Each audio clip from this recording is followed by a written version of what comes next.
गहरे जंगल के किनारे बसे छोटे से गांव नवापुर में अजय अपनी पत्नी सीमा और 10 साल की बेटी पायल के साथ रहता था। यह गांव चारों ओर से घने जंगलों से घिरा था, जहां जाने से लोग डरते थे। कहा जाता था कि वहां कुछ अनहोनी ताकतें बसती हैं। एक दिन पायल गांव के बच्चों के साथ खेलते खेलते जंगल के पास चली गई और अचानक लापता हो गई। जब काफी देर तक वह घर नहीं लौटी तो अजय और सीमा घबरा गए।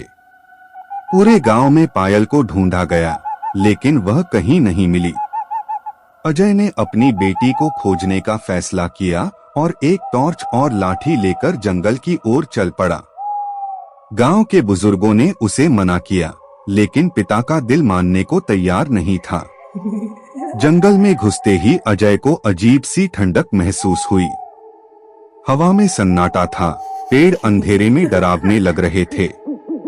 टॉर्च की रोशनी में उसे पायल की लाल रिबन एक झाड़ी में फंसी मिली। तभी अचानक कहीं दूर से पायल की हंसी की आवाज आई। अजय खुशी से उसकी ओर दौड़ा, लेकिन जैसे जैसे वह आवाज के पास पहुंचा, उसे एहसास हुआ कि हंसी कुछ ज्यादा ही अजीब थी, जैसे एक साथ कई लोग हंस रहे हों। आवाज का पीछा करते करते अजय एक पुरानी टूटी फूटी हवेली के पास पहुंचा, जो घने पेड़ों के बीच छिपी थी।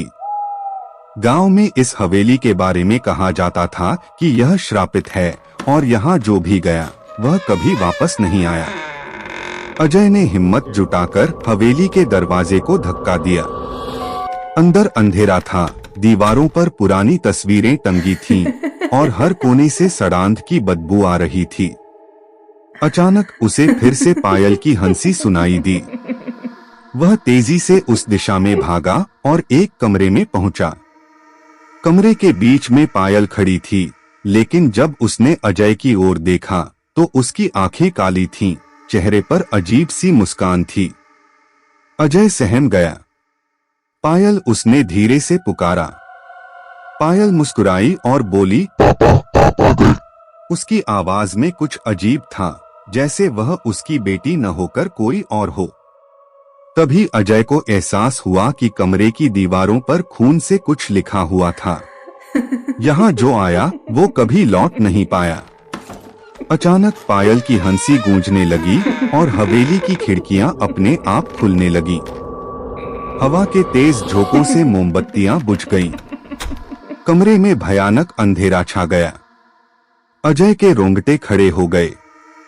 अजय ने हिम्मत जुटाकर पायल की ओर बढ़ाया हाथ पीछे खींच लिया। उसने ध्यान से देखा, पायल के पैर जमीन से ऊपर थे। तभी दरवाजा जोर से बंद हो गया। अचानक पायल का चेहरा विकृत होने लगा। उसकी त्वचा काली पड़ गई, नाखून बढ़ने लगे और उसकी आवाज डरावनी हो गई। तुम्हारी बेटी अब हमारी है, वह चीख पड़ी। अजय ने घबराकर भगवान का नाम लिया और जेब से अपनी मां का दिया हुआ ताबीज निकालकर पायल के माथे पर रख दिया।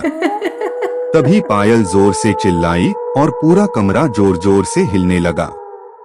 ताबीज रखते ही पायल का शरीर अचानक गिर पड़ा और उसके मुंह से एक भयानक काली छाया निकलकर हवा में विलीन हो गई। हवेली कांपने लगी और दीवारों पर दरारें पड़ गईं। अजय ने पायल को उठाया और भागते हुए हवेली से बाहर निकल गया। जैसे ही वे बाहर आए, हवेली धराशायी हो गई। अजय ने देखा कि पायल बेहोश थी, लेकिन सुरक्षित थी। धीरे धीरे उसकी आंखें खुलीं और उसने धीरे से कहा, पापा, मुझे बहुत डर लग रहा था। अजय ने उसे गले से लगा लिया और रो पड़ा।